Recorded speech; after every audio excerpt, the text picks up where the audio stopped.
debts, to first take a deep breath and be happy with yourself. Having a debt is not the end of life, and I want to encourage you that you're going to pay it, but you got to be intentional. Everything that will come out and there will be that you get a turnaround from must be something that you take, calculated strides towards. I'm not saying you should take perfect walk towards it, but start from somewhere. Just like he said he started putting pen to paper. Some of us, I'll tell us the truth, just to put a pen to paper is so difficult. And I'm telling you, it's not. I feel you, because I am like that. I was like that actually.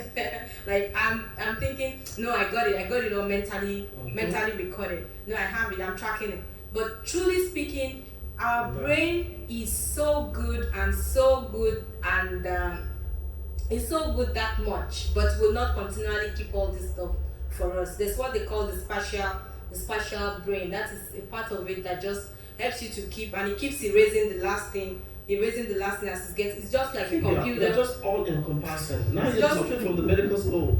It's just like the computer.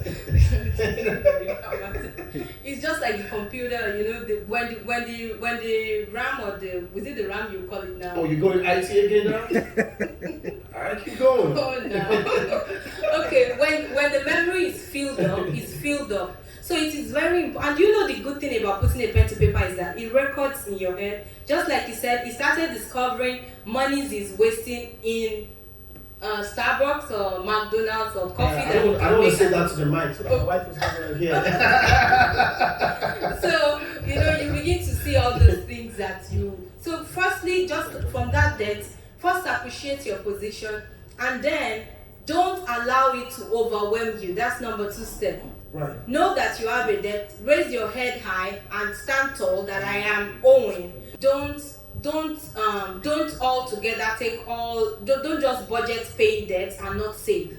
You can pay debts and save at the same time. If I'm using a particular bank or a particular card company, I can call them up. They have plans. The fact that you even called up is that they are happy that you have intentions to pay. They are readily available to work with you to see ways that you can, make longer your repayment period, or maybe do some balloon payments that can reduce your repayment amount for each month, so that you can have a little thing to keep back in your savings. Right.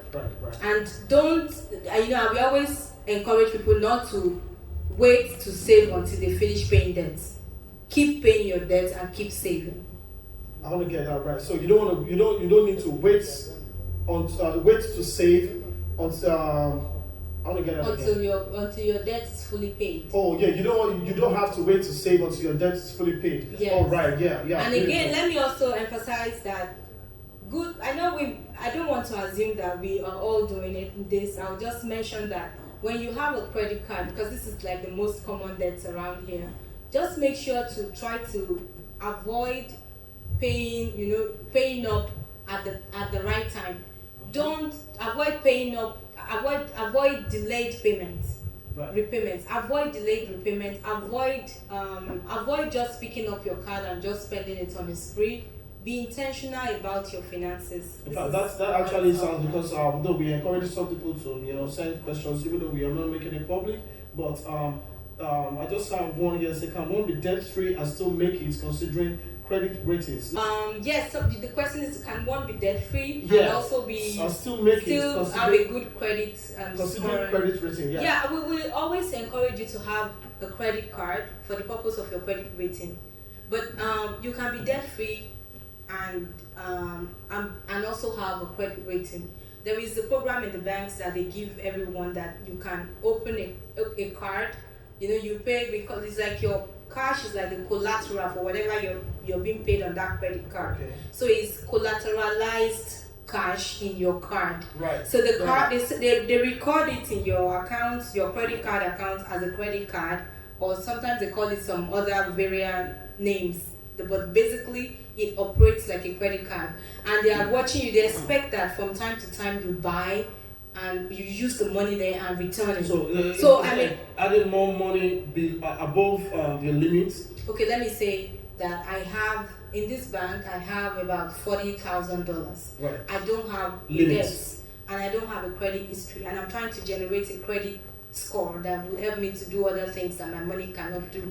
So the first thing I want to do is talk to my bankers. Right. They're going to look into the situation for you, and most likely we will offer you this collateralized card, a credit card that is given to you, that it may just be 500 or 2,000 bucks that is in it, but they will be holding back part of your money that is equal to that money. So it's still technically that you're still spending It's your money, but you're getting registered in the system. Right.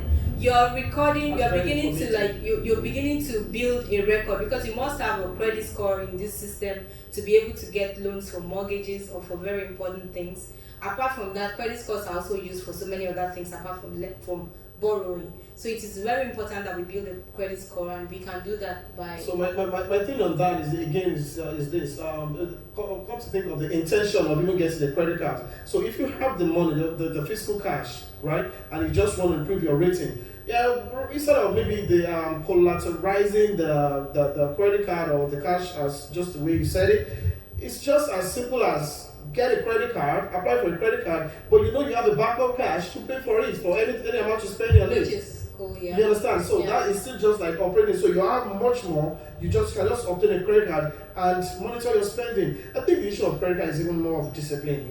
Yeah. Some of us, I will tell you, I did it before. I had an opportunity. I was working in the Sky Bank in Nigeria. So the first time we applied for credit card, I stopped, and they gave us the card. It's just like, I know I don't have this money, but they gave me this card that I can withdraw money. So I was like, okay, could this be real? I went to the ATM. I put it in. Boom.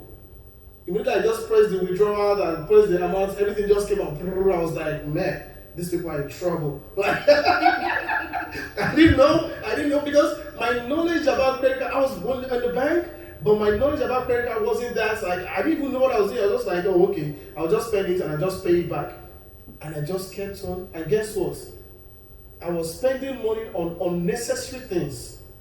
But when it hits me, and I got to a limit that I couldn't even pay back, they now opened an account for me, a salary account. So they were taking it from a salary until when I realized that my monthly salary has been affected with a credit card. Then I started finding out what exactly I did wrong. So our spending habits really matters also too. If you know you have a very poor spending habit, put the credit card aside. Deal with yourself first, because the credit card will solve it. Because there's nothing you can do without a credit rating. I really appreciate the fact that you mentioned the word habit here, because everything about finance, I'll tell you the truth, is about habits, is about what you do, is about your personality.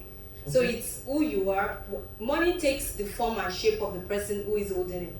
A person who is frugal will go and spend. A person who is a person who's a spendthrift will go for that spend. A person who will withhold back will hold back and not spend. A person who likes to show off will use the money and show off. So money takes the form and shape of our personality, and that's why we need to understand ourselves too.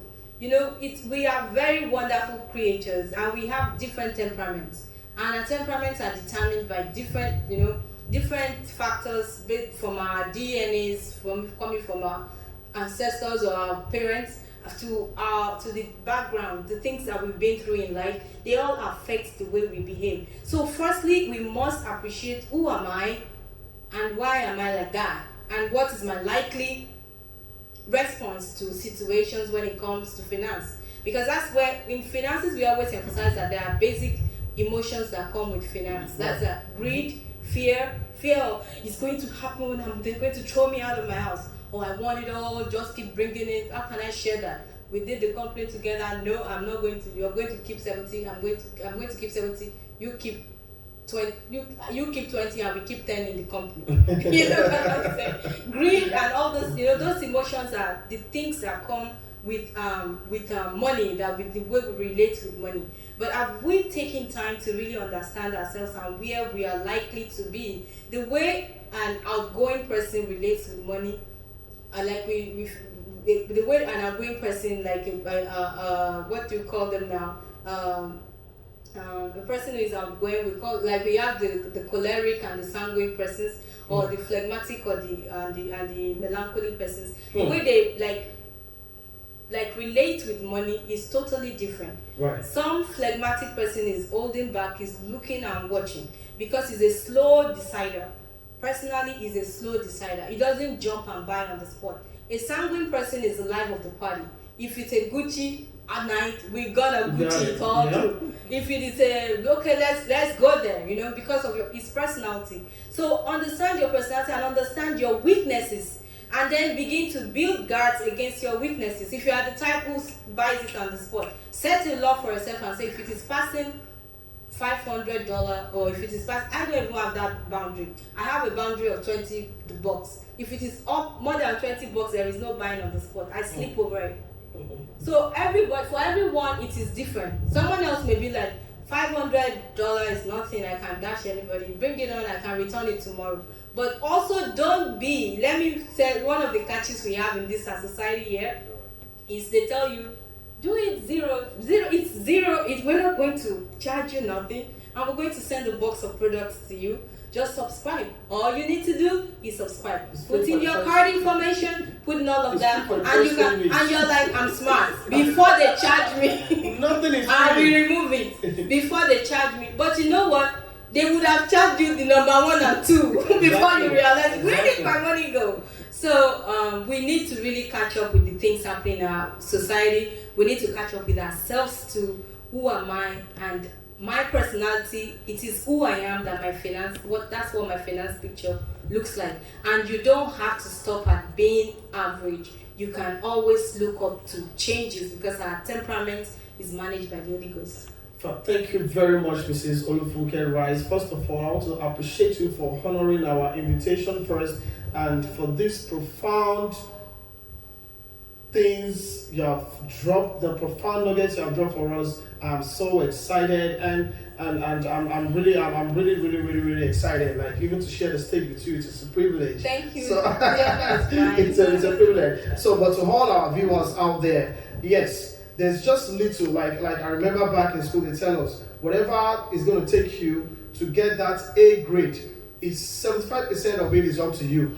The 25% is probably just up to the lectures and what you receive in class. So whatever you've heard today, we'll not give you 25%, but the 75% that will guarantee you of what you would achieve, it depends on you and the action you take. Nothing will absolutely change unless you take that action.